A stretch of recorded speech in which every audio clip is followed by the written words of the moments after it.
Welcome to the Courage to Live podcast. My name is Josh Bitsko, and I'm a retired police captain with 24 years of experience out of Las Vegas. Currently, I travel the country and I teach people about courage, leadership, and resilience.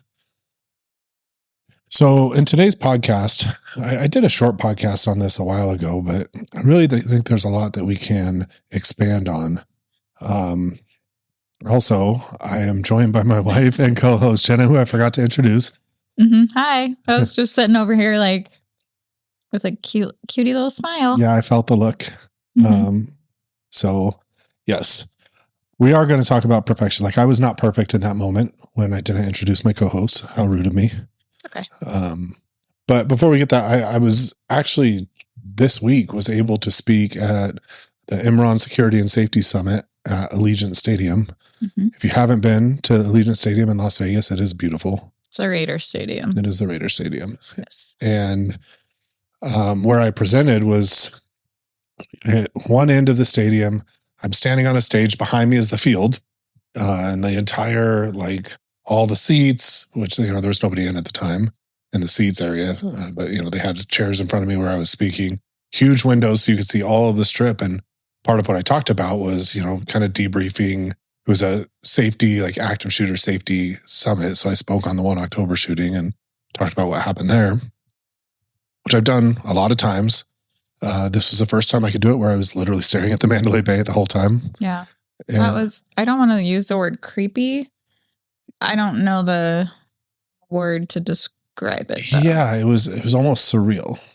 I used it to, like, hey, that is the wing that you guys, if you turn around, can see is where the suspect was shooting out of.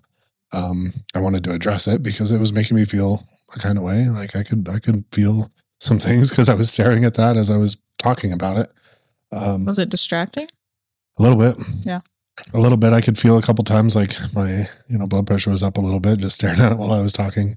So I think, and I've talked about that before, how, feeling a body reaction in certain locations based on some of the things that I've been through.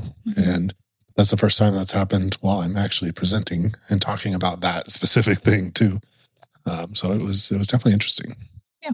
You did well, though.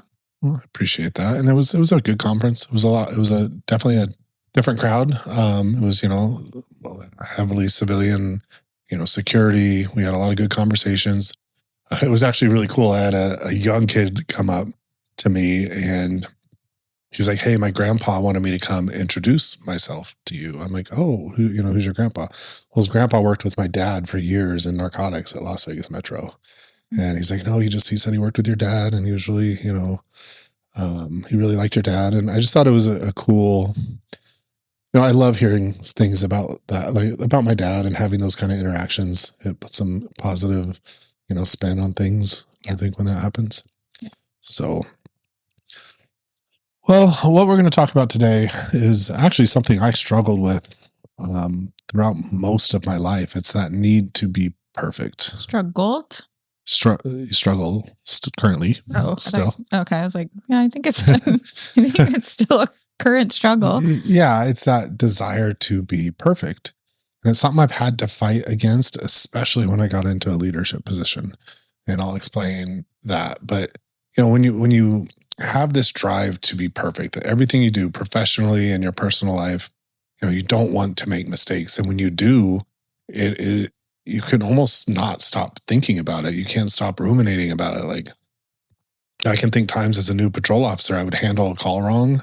And then at 2 a.m, I'd be like awake thinking about, oh, I made that mistake. And now I'm not perfect. And everybody's going to think I'm a bad cop. And I would just really like almost spiral over a small, honest mistake.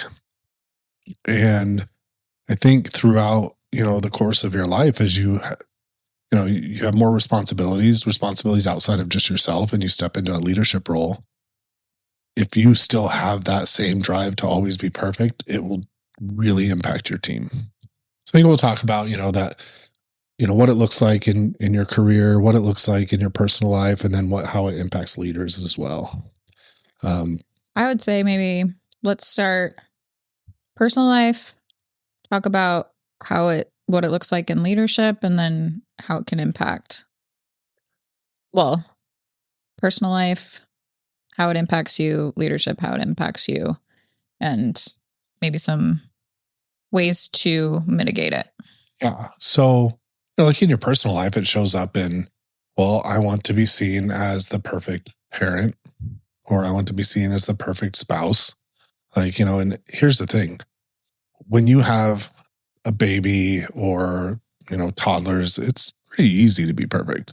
Like, really, you're still going to make mistakes. You're going to get frustrated, not change a diaper in time, but they don't know.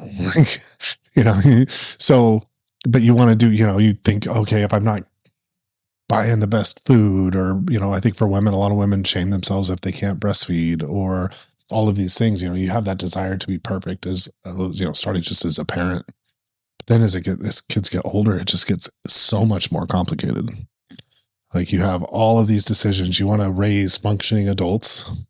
Teenagers are very challenging, I think, to raise at times.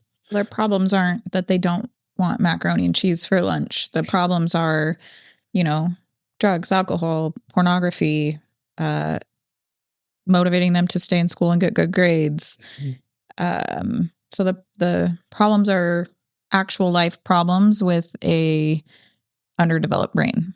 Well, yeah. And you still have that they don't want mac and cheese for lunch Also problems as well. Yeah. Well, they're telling you that they don't consider you their mom.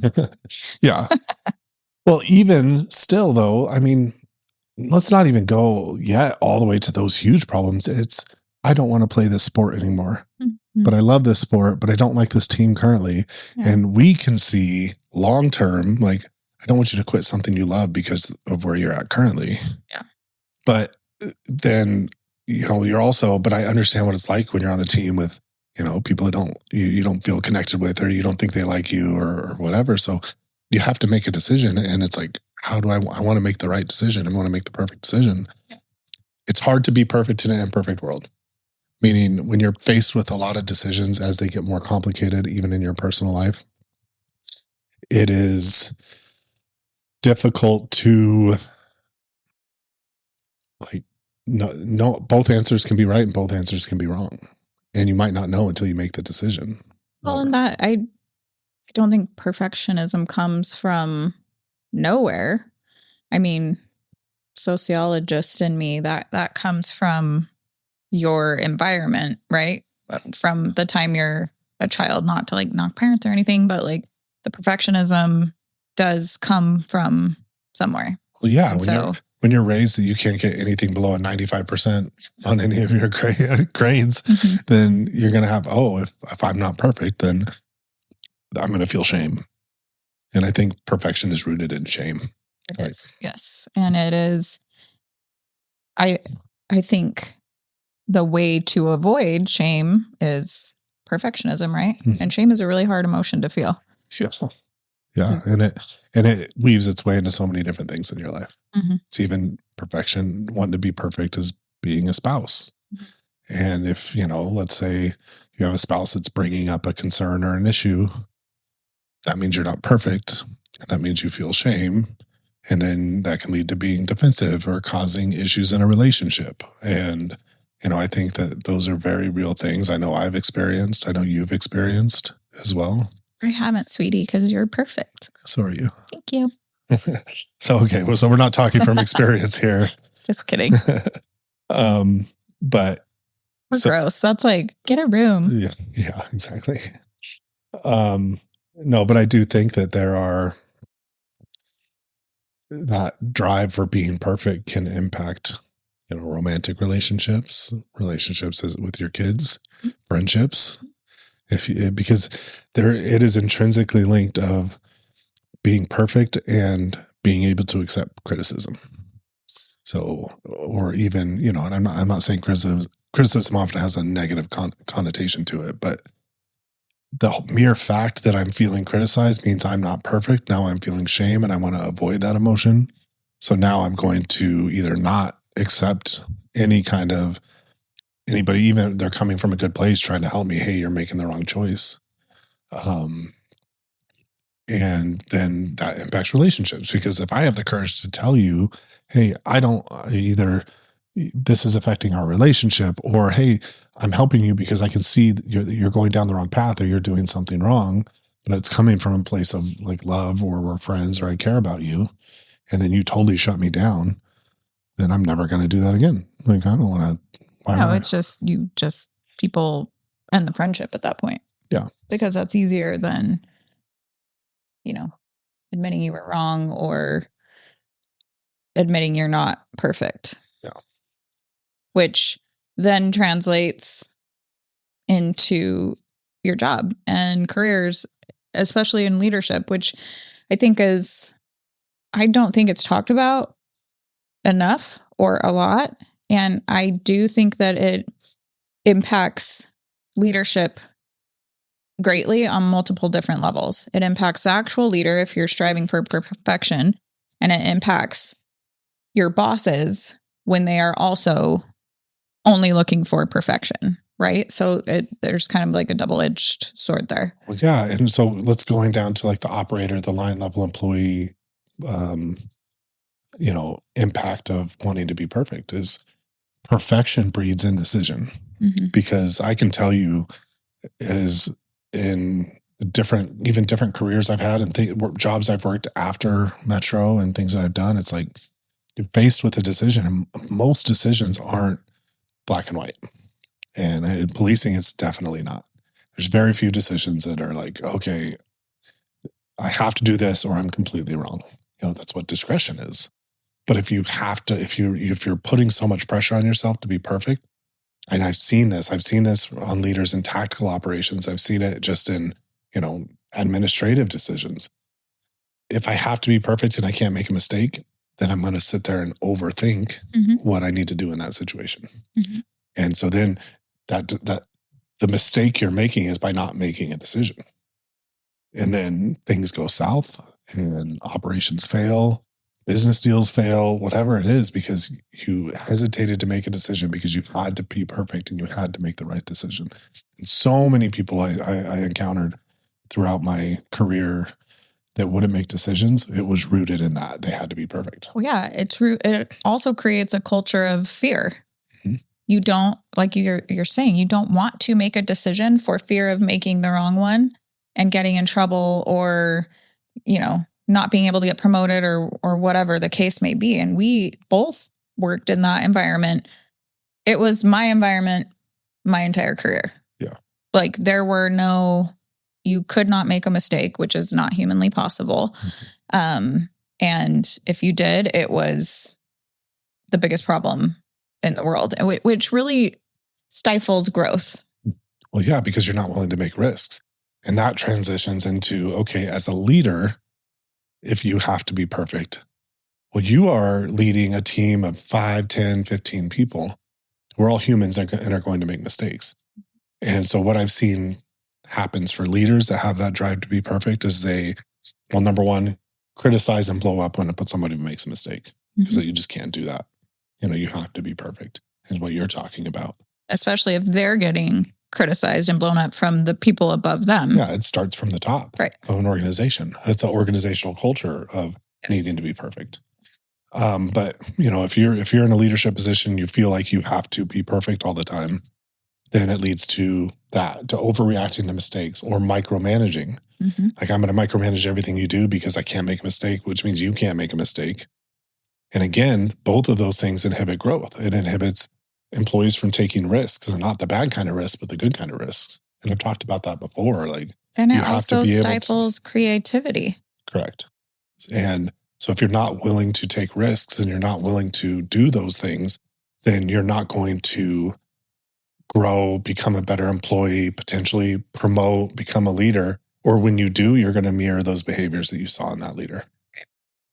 And then again, and if that leader is not taking risks, then you're going to have even more, lack of creativity. And because I remember when I was a new sergeant, it was actually my dad told me, when somebody comes to you wanting to do something, meaning an operation, or they want to, hey, let's try and get a search warrant for this, your first answer should be yes until it gets to no, because that's how they learn. I remember okay, so I'm going to date myself a little bit, but we used to have... You didn't with 9/11 on the last podcast. Yeah. But because now we all have GPS devices in our hands on our phones. But then if you wanted to track a car or track somebody, you had to put a GPS tracker on a car. And the law had just changed like 2 weeks before this to where you needed a warrant to do that, because before you could throw a GPS tracker on a magnet underneath the car and then you could track it and get all that data.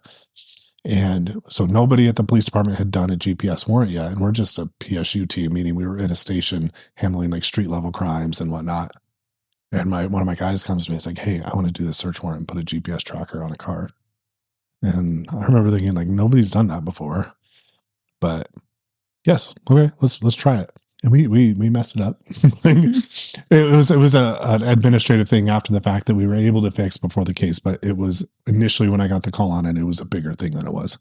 But everybody learned, and we learned, and I learned, and even the agency learned of things to now as we create this policy for this law change. But you have to be able to, take that risk and risk being imperfect and risk making a mistake. But that's how you combat that in that, as a leader. And we'll get into more ways that you combat that, can combat that need to be perfect. But there's so many ways that it can impact a leader.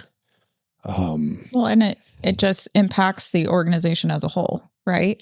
There's no way for a person all the way up to an organization. There's no way to become resilient. There's no way to encourage growth. There's no way to, I guess that's what I'm trying to say, have a resilient organization when literally no one can make a mistake and you're afraid to make a mistake. And like you said, that comes from the very top. And there's going to be times, yes, that people make mistakes because they are human. Sometimes those mistakes are going to be costly. Sometimes those mistakes result in litigation. Sometimes they result in, not policing, like a bad image for your brand, whatever it may be. But I know that I, as an analyst, was not allowed to make mistakes. And I know that I suffered greatly, and I was able to grow because I was able to find mentors and, get creative and kind of how I operated and was able to grow in that way. But I'll tell you, like, then as a leader, I never wanted my people to feel the way that I felt when I made a mistake. I mean, it was, the whole department was over because of me, because I messed up one number or whatever, you know what I mean? So I never wanted people to feel that way. And so their mistakes were always mine. Right. And so they were allowed to make mistakes because it never came back on them. And because you shield them. Yes. From it. And the other side of that, whether you're a leader or an employee, even if you're not making mistakes, but you're always trying to be perfect, and we talk about resilience, how do you feel literally all the time under that stress of trying to be perfect, whether it's self-imposed or imposed by a leader? Yeah. It's exhausting. Yeah, I was going to say hell, but yeah, well, you eventually become burnt out because it takes so much mental energy to always try to be perfect. And that's some of the times in my life when I've been most burnout, whether it was striving to be perfect in my personal life, whether it was striving to be perfect as a leader or as my job. It wears you out and exhausts you mentally faster than if you just can navigate mistakes, treat them for what they are, is how you learn, and know, okay, what's going to happen, rather than the catastrophic thinking of, I'm going to get fired, I'm going to lose, my livelihood because I forgot to give someone back their driver's license, rather than just call them and drive it to their house and give it to them. It's those little things, but those little mistakes don't seem so little when you're always having to be perfect. So if you're in a leadership position, how do you mitigate that when the culture is a culture based out of fear where you're not allowed to make a mistake? I think the biggest thing is if you are confident enough to know, okay, if you make a mistake, like, what's the worst that's going to happen? Like, okay, I'm going to get yelled at, or maybe even get like a write up, but it's not going to negatively impact your career. Then that's something that you have to take on for your people. It's part of leadership. And I mean, like it was funny. I was meeting with a friend who had worked for me years ago, and he brought up a situation that we did this big search warrant on the strip, recovered like 40,000 pills, and it was great. And what he didn't know is I got my ass chewed from my boss because I didn't make the proper notifications that we were doing this big operation on the strip, because we didn't work on the strip. We were working another area command, but we had intel that this was going on.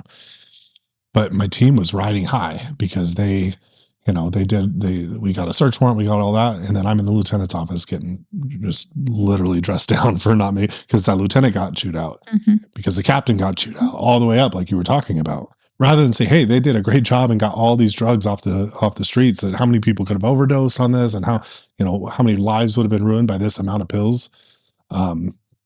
So what I went to after I got chewed out, I went back to my team. I'm like, hey, we did a great job. Like, this is awesome. And I just didn't tell him. It's been freaking 16 years since that happened, 15 years.